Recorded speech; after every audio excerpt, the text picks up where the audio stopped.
Hello বন্ধুরা, কেমন আছেন সবাই? আশা রাখছি আপনারা প্রত্যেকেই যে যেখানেই আছেন ভীষণই ভালো আছেন। আমরাও ভালো আছি। আজ আপনাদের সঙ্গে শেয়ার করব দারুণ একটা রেসিপি ভিডিও। আজ থাকছে আপনাদের জন্য চিকেন চাপের রেসিপি, যেটা সম্পূর্ণ টুকিটাকি কিন্তু আমি আমার ভিডিওর মাধ্যমে দেখিয়ে দেওয়ার চেষ্টা করব। যারা নতুন এইভাবে কিন্তু তারাও রান্না করতে পারবেন খুব সহজেই।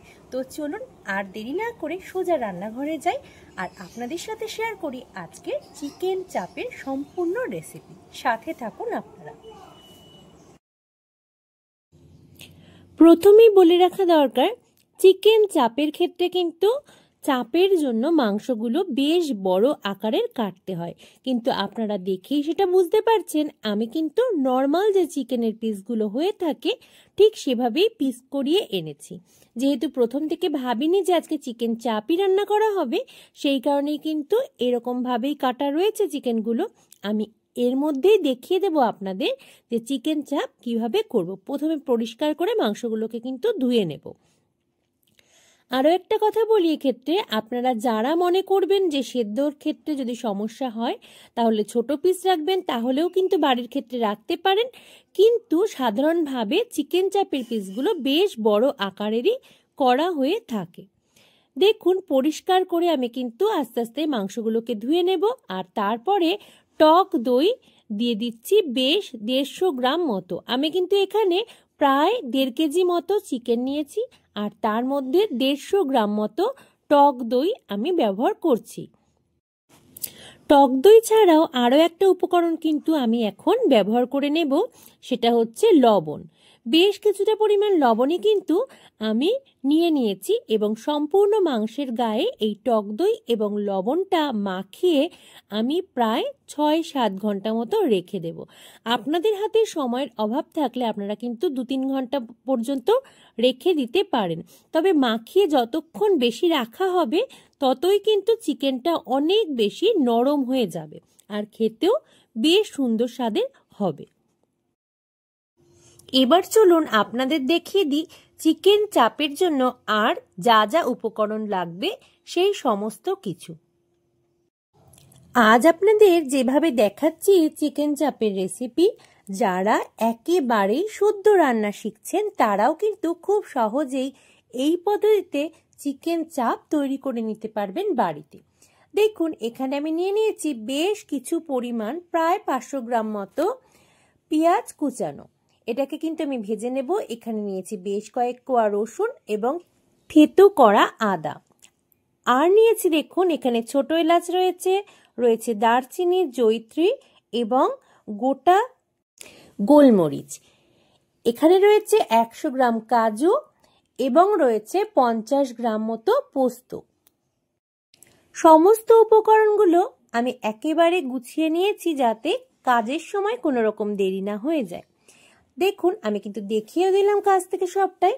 আর চিকেনটা যে আগে থেকেই আমি টক দই এবং সামান্য লবণ দিয়ে ম্যারিনেট করে রেখেছি সেটাও দেখিয়ে দিয়েছি, আরও একবার দেখিয়ে দিলাম। এবার চলুন যে মশলাটা তৈরি করতে হবে সেই মশলাটা তৈরি করে নেওয়া যাক। এক্ষেত্রে একটা কথা বলি, মশলা তৈরির ক্ষেত্রে কিন্তু দুটো জিনিস অবশ্যই দরকার। একটা হচ্ছে জয়িত্রী আর একটা হচ্ছে ছোট এলাচ। এই দুটো ছাড়া কিন্তু চিকেন চাপের যে সুন্দর গন্ধটা সেটা কিন্তু আসবে না।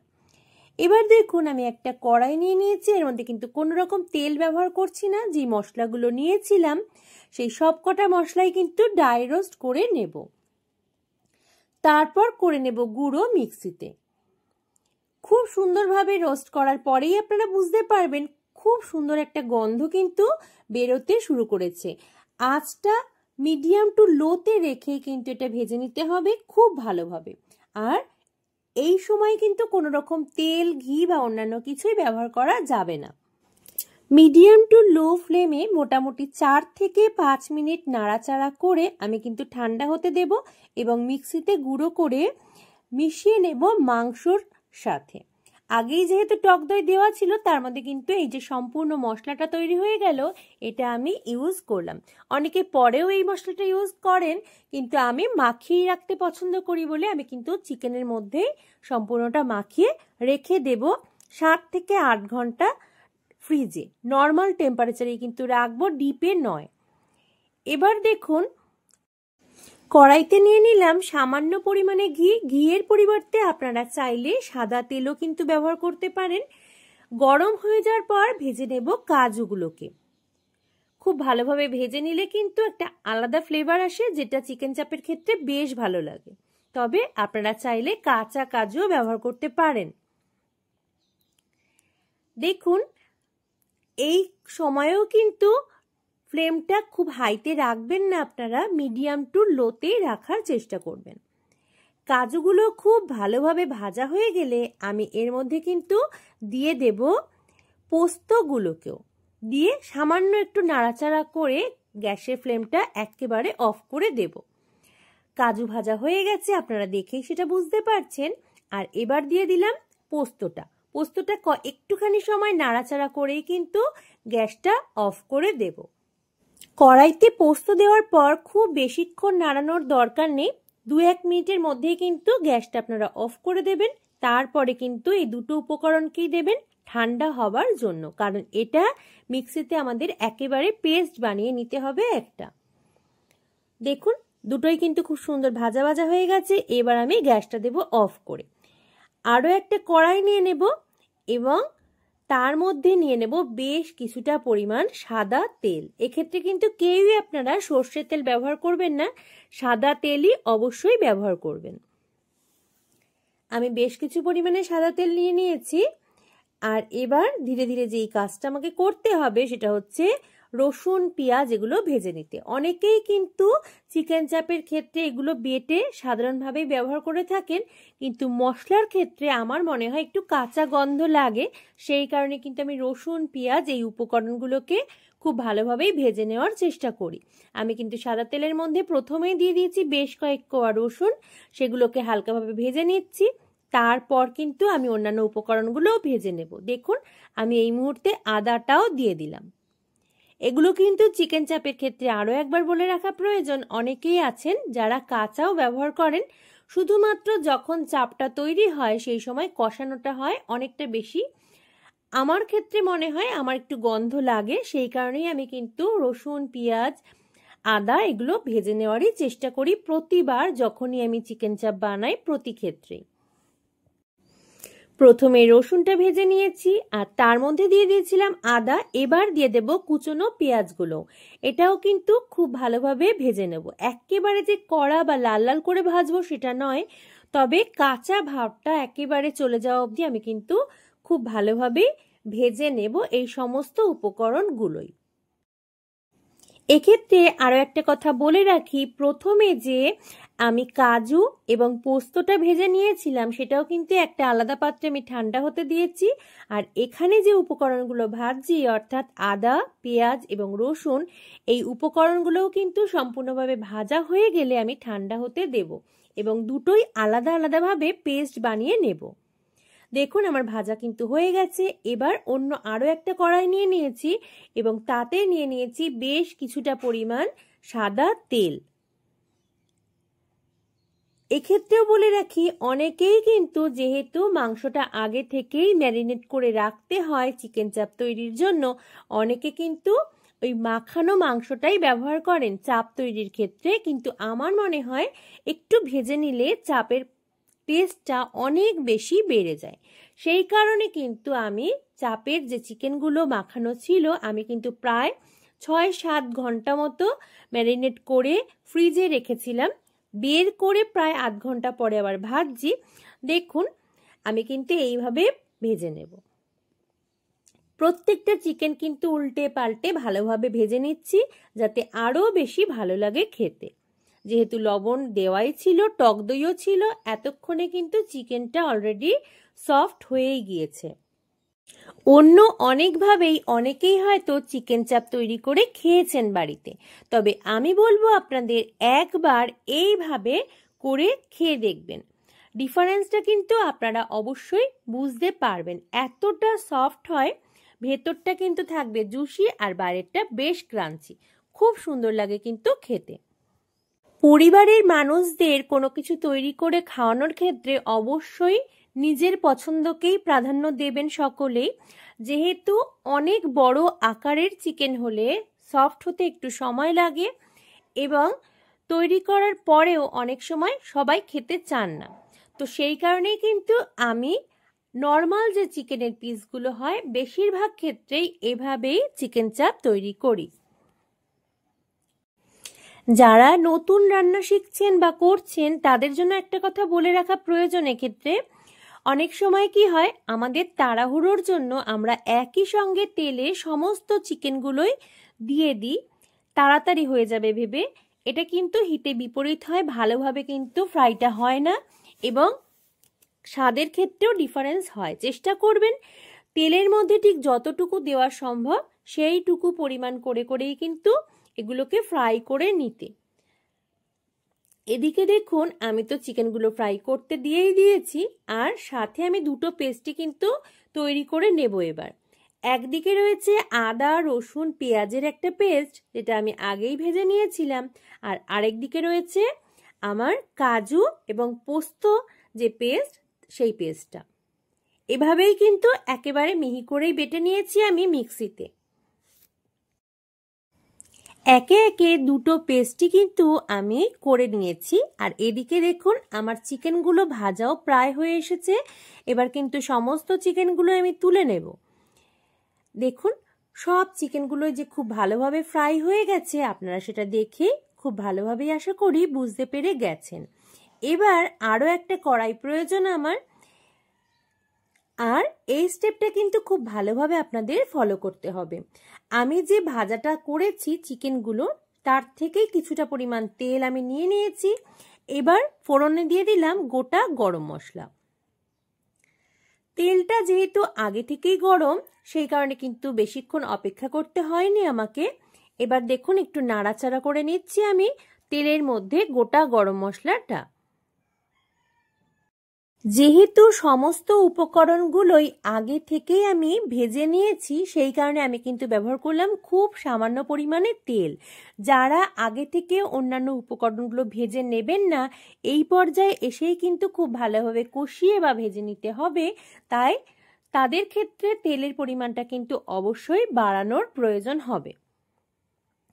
দেখুন প্রথমেই দিয়ে দিলাম পেঁয়াজ রসুন এবং আদা ভেজে যে পেস্টটা আমি করে নিয়েছি, সেই পেস্টটা তেলের মধ্যে খুব ভালোভাবে কিন্তু বেশ কিছুক্ষণ ধরে নাড়তে থাকবো, যাতে নিচের দিকটা ধরে না যায়। এই সময় কিন্তু কন্টিনিউ নাড়তে থাকবো এবং আমি অ্যাড করব এর মধ্যে কাশ্মীরি লঙ্কার গুঁড়ো কিছুটা পরিমাণে। আমি এখানে কিন্তু একেবারেই হলুদটা ব্যবহার করব না, কিন্তু অনেকে চাইলে হলুদ গুঁড়ো সামান্য পরিমাণে ব্যবহার করতে পারেন, কালারটা তাতে ভালো আসে। কিন্তু আমাদের বাড়ির প্রত্যেকে এভাবেই পছন্দ করেন, যেহেতু আমি কিন্তু হলুদটা সবসময় চিকেন চাপের ক্ষেত্রে স্কিপ করে যাই। দেখুন মশলাটা কিন্তু বেশ সুন্দর ভাজা ভাজা হয়ে গেছে। আর এর মধ্যে এবার দিয়ে দিচ্ছি সামান্য পরিমাণে লাল লঙ্কার গুঁড়ো। লাল লঙ্কার তুলনায় কাশ্মীরি লঙ্কা গুঁড়ো ব্যবহার করলেই কিন্তু এটা দেখতে বেশ ভালো লাগে, কারণ চিকেন চাপটা খুব একটা ঝাল হয় না, আর সাথে কালারের জন্য কাশ্মীরি লঙ্কার গুঁড়োটা ব্যবহার করাই যেতে পারে। আমি খুব সামান্য পরিমাণে লাল লঙ্কার গুঁড়ো ব্যবহার করে নিলাম। প্রায় মিনিট 5-7 ধরে আমি কিন্তু কন্টিনিউ মশলাটাকে নাড়ছি, যাতে করে নিচে লেগে না যায় আর ফ্লেভারটাও ঠিক থাকে। আমার এই মশলাটা সম্পূর্ণভাবে ভাজা হয়ে গেলে আমি কিন্তু দিয়ে দেব কাজু পোস্ত যে বাটাটা করে রেখেছিলাম মিক্সিতে, সেটা সম্পূর্ণটাই আমি এবার অ্যাড করে দিচ্ছি কাজু পোস্ত বাটা। এটাও কিন্তু দেওয়ার পরেও খুব ভালোভাবে মিশিয়ে নিতে হবে, যাতে নিচে কোনোভাবেই লেগে গিয়ে ধরা গন্ধ না বের হয়। সমস্ত উপকরণগুলোকেই কিন্তু খুব ভালোভাবে মিশিয়ে নেওয়া হচ্ছে। এই সময় কিন্তু কন্টিনিউ খুন্তিটা নাড়তেই থাকতে হবে, যাতে করে কোনো জায়গায় কোনো অংশে লেগে না যায়। আমি তেলের পরিমাণটা এই সময় কম রেখেছি, আপনারা চাইলে এর থেকে সামান্য বেশি তেলও ব্যবহার করতে পারেন। যেহেতু আমি চিকেনটা ম্যারিনেশনের সময় খুব ভালো পরিমাণেই লবণ দিয়ে রেখেছিলাম, আমি আলাদা করে কিন্তু এখন লবণ দিইনি। এবার আমি ভেজে রাখা চিকেনগুলো এর মধ্যে অ্যাড করে দেব। আমার কাছে যতটুকু চিকেন রয়েছে, আমি যেগুলো ভেজে রেখেছিলাম প্রত্যেকটাই কিন্তু অ্যাড করছি এই সময়। দেখতে ভালো লাগার জন্য অবশ্যই বড় চিকেনগুলোই ভালো লাগে, তবে খেতে স্বাদ হওয়ার জন্য এটা কিন্তু একেবারেই মন্দ নয়। একে একে সমস্ত চিকেনগুলো দিয়ে দিয়েছি এবং মিশিয়ে নিচ্ছি সম্পূর্ণ উপকরণের সাথে। এক্ষেত্রে একটা কথা আপনাদের জানিয়ে রাখি, যাদের কাছে ফ্ল্যাট কোনো কড়াই বা অন্য কোনো পাত্র রয়েছে তারা চিকেন চাপ তৈরির জন্য অবশ্যই চ্যাপ্টা ধরনের পাত্র বা কড়াই ব্যবহার করবেন, তাতে কিন্তু সেদ্ধ হওয়ার ক্ষেত্রে অনেক সহজ হবে বিষয়টা। এবার আমি দিয়ে দিচ্ছি বেশ কিছুটা পরিমাণ গরম জল।